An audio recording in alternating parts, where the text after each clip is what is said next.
ఓం శాంతి. ఈరోజు మురళి డేట్ 15/7/2024. బాబా చెప్తున్నారు, మధురమైన పిల్లలు, దేహాభిమానము అసురీ క్యారెక్టర్. దాన్ని మార్చుకొని దైవీ క్యారెక్టర్ను ధారణ చేసినట్లయితే రావణుడి జైలు నుండి విముక్తులైపోతారు. ప్రశ్న: ప్రతి ఆత్మ తన పాప కర్మల శిక్షను ఎలా అనుభవిస్తుంది? దాని నుండి రక్షించుకునేందుకు సాధనం ఏమిటి? జవాబు: ప్రతి ఒక్కరూ తమ పాపాల శిక్షను ఒకటేమో గర్భజైల్లో అనుభవిస్తారు, ఇంకొకటి రావణుని జైల్లో అనేక రకాల దుఃఖాలను అనుభవిస్తారు.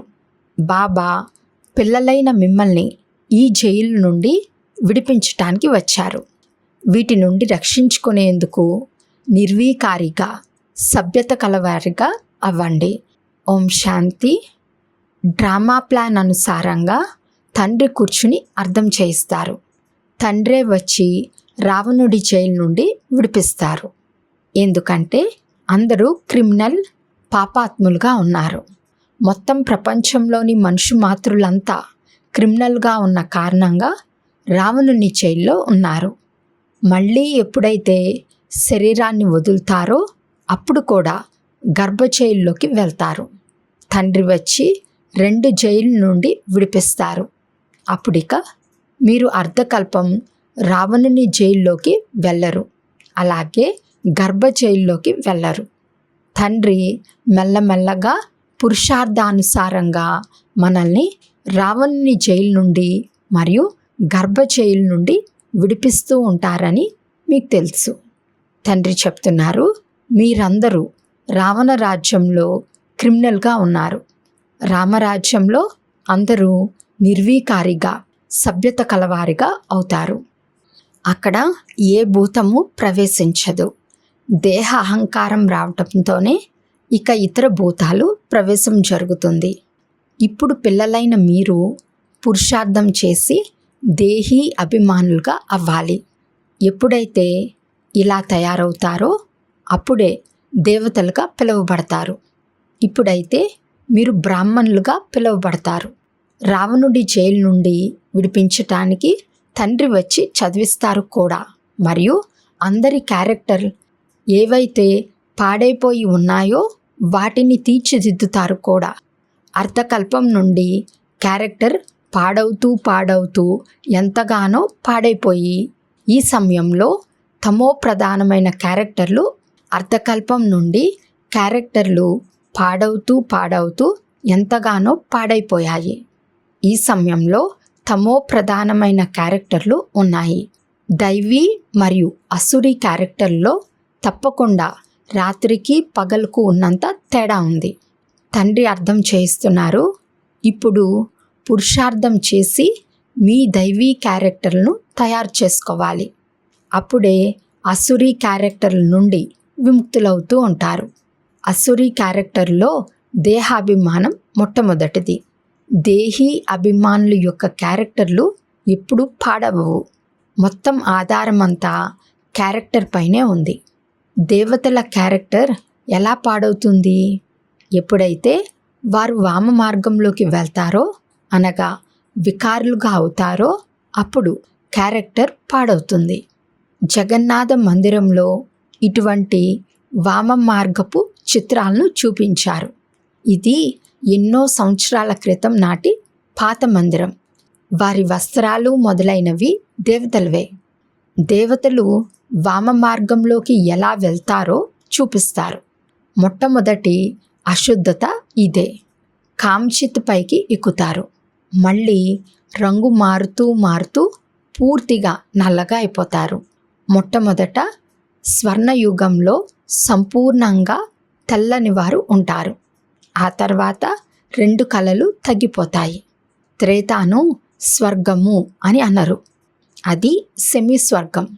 రావణుడు రావటంతోనే మీపై తుప్పు చేరటం మొదలైంది. పూర్తి క్రిమినల్గా అంతిమంలో అవుతారు. ఇప్పుడు 100% క్రిమినల్ అని అంటారు. 100% నిర్వీకారులుగా ఉండేవారు. మళ్ళీ 100% వికారులుగా అయిపోయారు. ఇప్పుడు తండ్రి చెప్తున్నారు, బాగవ్వండి, ఈ రావణుడి జైలు చాలా పెద్దది, అందరినీ క్రిమినల్ అని అంటారు. ఎందుకంటే రావణ రాజ్యంలో ఉన్నారు కదా. రామరాజ్యం మరియు రావణ రాజ్యం గురించి వారికి తెలియదు. ఇప్పుడు మీరు రామరాజ్యంలోకి వెళ్ళేందుకు పురుషార్థం చేస్తున్నారు. సంపూర్ణులుగా అయితే ఎవరూ అవ్వలేదు. కొందరు ఫస్ట్, కొందరు సెకండ్, కొందరు థర్డ్లో ఉన్నారు. ఇప్పుడు తండ్రి చదివిస్తారు, దైవీ గుణాలను ధారణ చేయిస్తారు. దేహాభిమానమైతే అందరిలోనూ ఉంది. ఎంతంతగా మీరు సేవలో నిమగ్నమై ఉంటారో అంతంతగా దేహాభిమానం తగ్గుతూ ఉంటుంది. సేవ చేయటం ద్వారానే దేహాభిమానం తగ్గుతుంది. దేహీ అభిమానులు పెద్ద పెద్ద సేవలు చేస్తారు. బాబా దేహీ అభిమాని కావున వారు ఎంత మంచి సేవను చేస్తారు. అందరినీ క్రిమినల్ రావణుని యొక్క జైలు నుండి విడిపించి సద్గతిని ప్రాప్తింపచేయిస్తారు. అక్కడిక 2 జైళ్ళు ఉండవు, ఇక్కడ డబుల్ జైలు ఉంది. సత్యుగంలో కోర్టులు ఉండవు, పాపాత్ములు ఉండరు. అలాగే రావణుని జైలు ఉండదు. రావణునిది అనంతమైన జైలు. అందరూ పంచవికారాల రూపీ తాళ్ళుతో బంధింపబడి ఉన్నారు.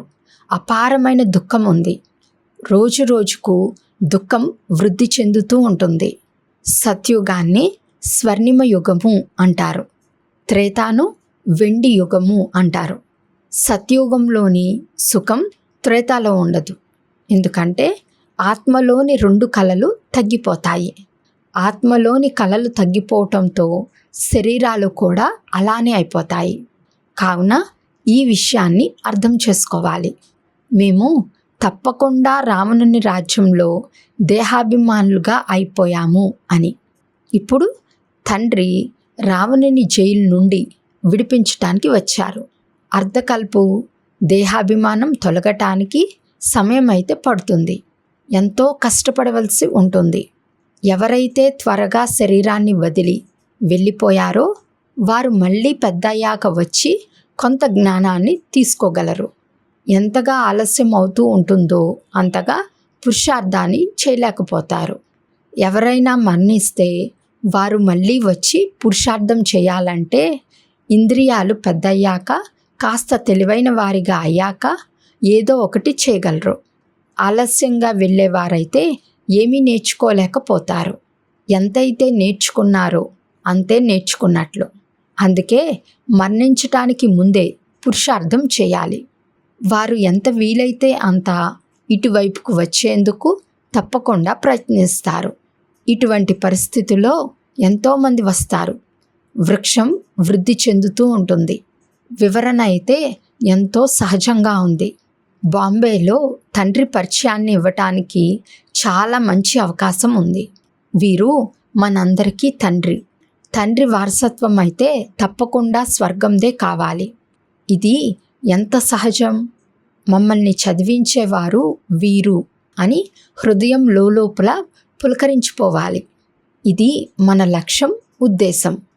మనము మొదట సద్గతిలో ఉండేవారము, ఆ తర్వాత దుర్గతిలోకి వచ్చాము. ఇప్పుడు మళ్ళీ దుర్గతి నుండి సద్గతిలోకి వెళ్ళాలి. శివబాబా చెప్తున్నారు, నన్నొక్కరినే స్మృతి చేసినట్లయితే మీ జన్మ జన్మాంతరాల పాపాలు తొలగిపోతాయి. ఎప్పుడైతే ద్వాపరంలో రావణ రాజ్యం ఉంటుందో అప్పుడు పంచవికారాల రూపీ రావణుడు సర్వవ్యాపి అయిపోతాడు అని పిల్లలైన మీకు తెలుసు. ఎక్కడైతే వికారాలు సర్వవ్యాపి అయ్యాయో అక్కడ తండ్రి సర్వవ్యాపి ఎలా అవ్వగలరు? మనుషులందరూ పాపాత్ములే కదా. తండ్రి సన్ముఖంగా ఉన్నారు. కావుననే ఈ విధంగా చెప్తున్నారు. నేను అస్సలు అలా అనలేదు. దానిని తప్పుగా అర్థం చేసుకున్నారు.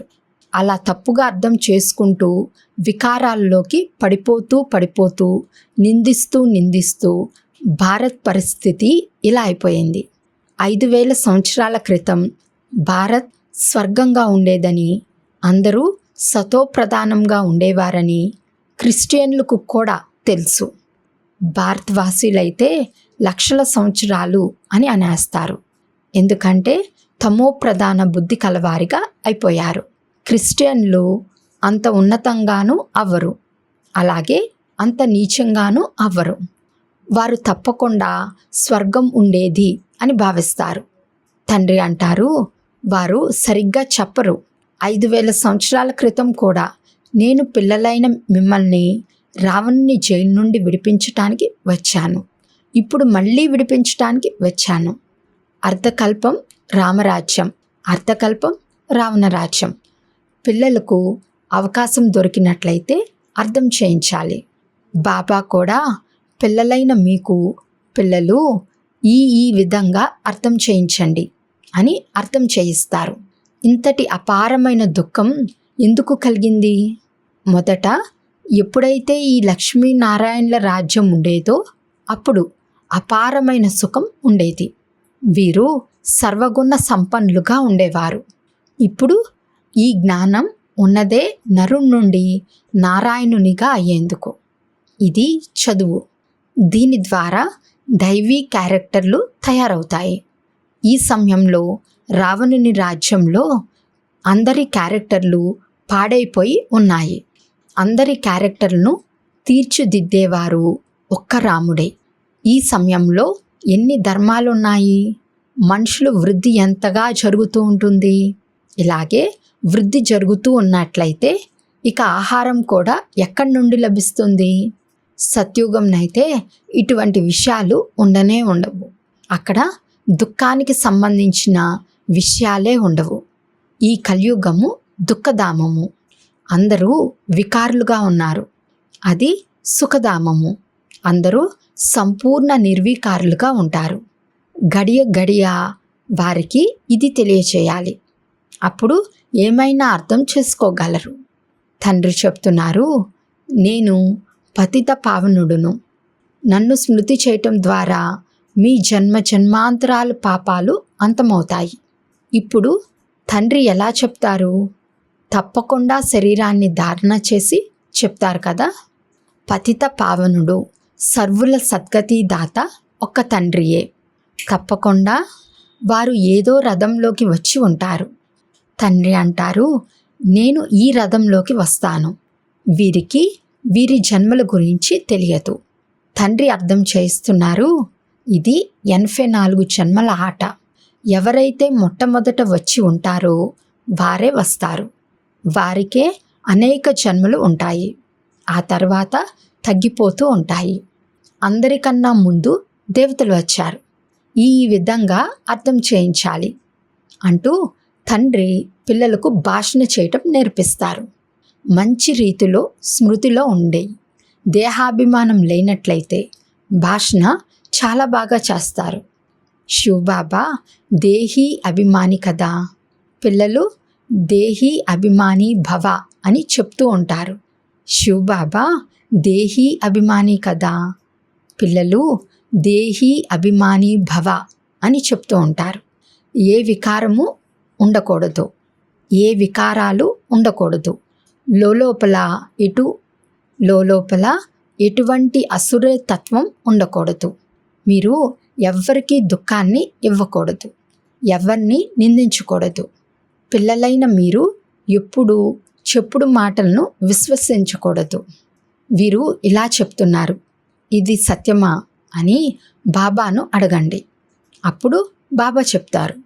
లేకపోతే అసత్యమైన మాటలను తయారు చేయటంలో ఆలస్యంగా చేయని వారు ఎందరో ఉన్నారు. ఫలానా వారు మీ గురించి ఇలా ఇలా అన్నారు అని వారికి వినిపించి వారినే బూడిద చేసేస్తారు. ఇటువంటి వారు ఎంతోమంది ఉంటారని బాబాకు తెలుసు. లేకపోతే అసత్యమైన మాటలను తయారు చేయటంలో ఆలస్యం చేయని వారు ఎందరో ఉన్నారు. ఫలానా వారు మీ గురించి ఇలా ఇలా అన్నారు అని వారికి వినిపించి వారినే బూడిద చేసేస్తారు.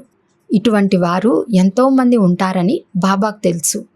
తప్పుడు విషయాలను వినిపించి ఎదుటివారి హృదయాన్ని పాడు చేసేస్తారు. అందుకే ఎప్పుడూ కూడా అసత్యమైన మాటలను విని లోపల దహించుకుపోకూడదు. ఫలానా వారు నా గురించి ఇలా అన్నారా అని అడగండి. లోపల స్వచ్ఛత ఉండాలి. చాలామంది పిల్లలు చెప్పుడు మాటలు విని పరస్పరం శత్రుత్వాన్ని పెట్టుకుంటారు. తండ్రి లభించారు కావున తండ్రినే అడగాలి కదా. బ్రహ్మబాబాపై కూడా చాలామందికి విశ్వాసం ఉండదు. శివబాబాను కూడా మర్చిపోతారు. తండ్రి అయితే అందరినీ ఉన్నతంగా తయారు చేయటానికి వచ్చారు. ప్రేమగా పైకి లేపుతూ ఉంటారు. ఈశ్వర్య మతాన్ని తీసుకోవాలి. నిశ్చయమే లేకపోతే అసలు ఏమీ అడగరు. కావున రెస్పాన్స్ కూడా లభించదు. తండ్రి ఏదైతే అర్థం చేయిస్తారో దాన్ని ధారణ చేయాలి.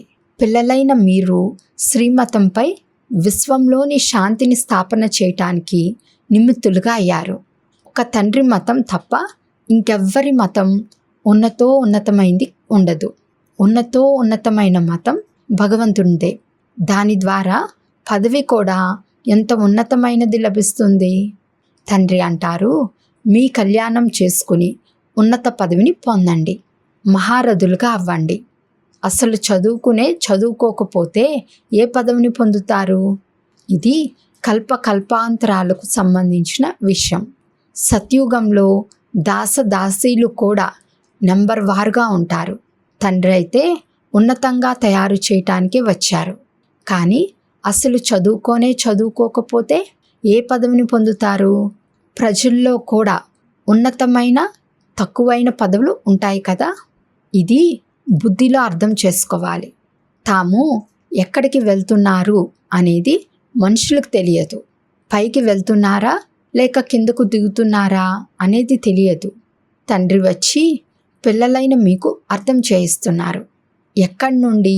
స్వర్ణయుగంలో వెండి యుగంలో ఉండేవారు. ఎక్కడ? మీరు స్వర్ణయుగంలో వెండి యుగంలో ఉండేవారు. ఎక్కడ ఇనుపు యుగంలోకి వచ్చేశారు? ఈ సమయంలోనైతే మనుషులను తినేస్తారు. ఇప్పుడు ఈ విషయాలన్నిటినీ ఎప్పుడైతే అర్థం చేసుకుంటారో అప్పుడు జ్ఞానం అని దేన్ని అంటారో అర్థమవుతుంది. కొంతమంది పిల్లలు ఒక చెవితో విని ఇంకొక చెవితో వదిలేస్తారు. మంచి సెంటర్లో మంచి పిల్లలకు క్రిమినల్ దృష్టి ఉంటుంది. లాభ నష్టాలను, పరువును లెక్క చేయరు. ముఖ్యమైన విషయం పవిత్రతయే. ఈ విషయంలోనే ఎన్ని గొడవలు జరుగుతాయి. తండ్రి అంటారు, ఈ కామము మహాశత్రువు. దీనిపై విజయాన్ని పొందండి. అప్పుడే జగజ్జీతులుగా అవుతారు. దేవతలు సంపూర్ణ నిర్వీకారులు కదా. మున్ముందుకు అర్థం చేసుకుంటారు. స్థాపన జరిగే తీరుతుంది. అచ్చా, మధురాతి మధురమైన సిక్కులదే పిల్లలకు మాతాపిత బాప్దాదాల ప్రియ స్మృతులు మరియు గుడ్ మార్నింగ్. ఆత్మీక పిల్లలకు ఆత్మీక తండ్రి నమస్తే. ఆత్మీక తండ్రికి ఆత్మీక పిల్లల యొక్క ప్రియ స్మృతులు మరియు నమస్తే నమస్తే నమస్తే. ధారణ కొరకు ముఖ్య సారము. ఫస్ట్ పాయింట్, ఎప్పుడూ కూడా చెప్పుడు మాటలను విశ్వసించి మీ స్థితిని పాడు చేసుకోకూడదు. లోపల స్వచ్ఛతను ఉంచుకోవాలి. అసత్యమైన మాటలను విని లోపల దహించిపోకూడదు.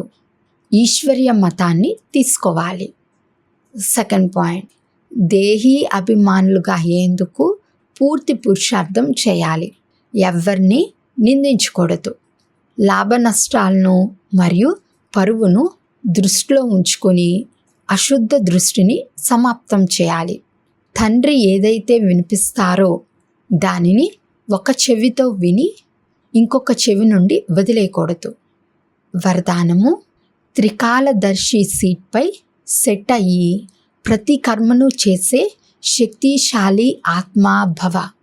ఏ పిల్లలైతే త్రికాలదర్శి సీట్పై సెట్ అయ్యి ప్రతి సమయము ప్రతి కర్మను చేస్తారో అటువంటి వారికి తెలుసు, విషయాలైతే అనేకమైనవి వచ్చేదే ఉంది, జరిగేదే ఉంది.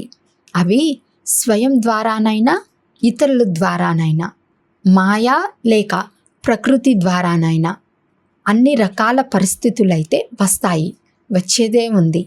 కానీ స్వస్థితి శక్తిశాలిగా ఉన్నట్లయితే పరిస్థితి వారి ముందు ఏమీ కాదు.